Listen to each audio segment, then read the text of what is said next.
আপনার air India বিমানের টিকিটের অভিযোগে? হ্যাঁ, নমস্কার। অ্যাকচুয়ালি আমার আজকে সকাল 6:55-তে আমি কলকাতা থেকে আগরতলার ফ্লাইট ধরি এবং আমি আগরতলা এসে পৌঁছাই 8টার কাছাকাছি সময়ে।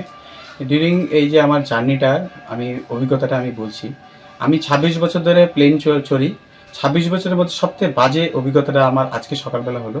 এয়ার ইন্ডিয়ার যে সিট ছিল, সেই সিটগুলো আমি ভিডিও করে নিয়ে এসেছি। সিটগুলোর মধ্যে একটা সিটেরও পেছনে কোনো অ্যাপ্রন বা কোনো কভার ছিল না। একদম চিটচিটে কালো হয়ে গেছে সিটগুলো। ওখান থেকে ব্যাড স্মেলিং আসছিল এবং রুম ফ্রেশনার ইউজ করা ছিল না। খুব বাজে একটা পরিবেশ। তো আমি এয়ার ইন্ডিয়ার বিরুদ্ধে আমি এই অভিযোগটা করছি। আজকে 6:55-তে এয়ার ইন্ডিয়া এক্সপ্রেসে যারা যারা এসছে, সেই সমস্ত যাত্রীদের কাছে আমাদের মাননীয় যিনি আমাদের পরিবহন মন্ত্রী এবং পর্যটন মন্ত্রী রয়েছে, উনি যদি আজকের দিনের ব্যাপারটা যদি যাচাই করেন, নিশ্চয়ই এটা সত্যতা বেরোবে যে আমি যে অভিযোগটা করছি এটা সত্য কিনা। এবং আমাদের ত্রিপুরা সরকার এবং মাননীয় পর্যটন মন্ত্রী যেভাবে আমাদের বিকাশ ঘটাতে চাইছে, আমি মাননীয় পরিবহন মন্ত্রী এবং পর্যটন মন্ত্রীর কাছে অনুরোধ রাখবো, আপনার এই মানে যে প্রচেষ্টা, আমরা সারা ত্রিপুরার লোক খুশি, আমিও খুশি, এবং আমাদের দেশ বিদেশ থেকে সে পর্যটকরা আসছে, তারা যেন এরকম বাজে অভিজ্ঞতার সম্মুখীন না হয়। আপনি দয়া করে এটা আপনি ব্যাপারটা দেখুন, আপনার কাছে আমার অনুরোধ।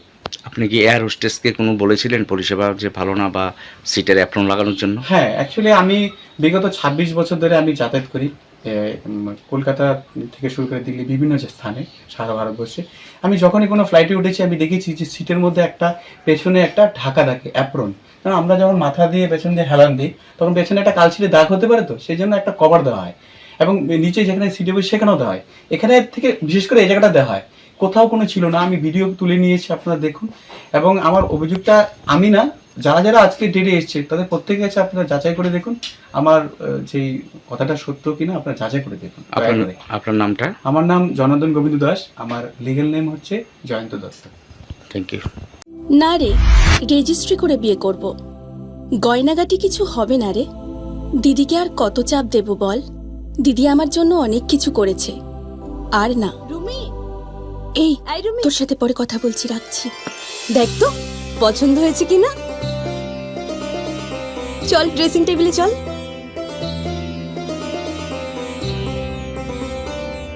দিদি তুই পছন্দ হয়েছে? তুই নিজে বিয়ে করলি না, আমায় লেখাপড়া শেখালি, আজ বিয়ে দিচ্ছিস, মা বাবার কোনো অভাব রাখিসনি, আজ এভাবে সাজাচ্ছিস কেন? কোনো দিদি কি পারে না তার আদরের বোনের মা বাবা হতে? তোকে কি সুন্দর লাগছে। রাধাকৃষ্ণ জুয়েলারি, উষা বাজার, আগরতলা, ধর্মনগর, বিলোনিয়া এবং উদয়পুর সেন্ট্রাল রোড।